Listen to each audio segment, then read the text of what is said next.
లేదు. మనం శ్రద్ధ ఉంటే జ్ఞానం ఎందుకు రాదు? శ్రద్ధావాన్ లభతే జ్ఞానం. కనుక కావాల్సింది కృష్ణుడి పట్ల భక్తి కాదు, కావాల్సింది ఆత్మజ్ఞానం.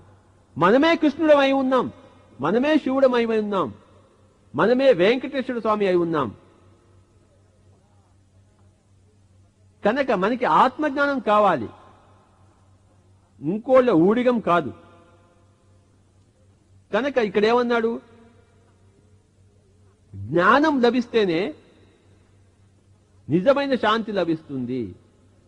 మనకి ఆత్మజ్ఞానం లేకపోతే మనకి శాంతి ఏమాత్రం ఉండదు.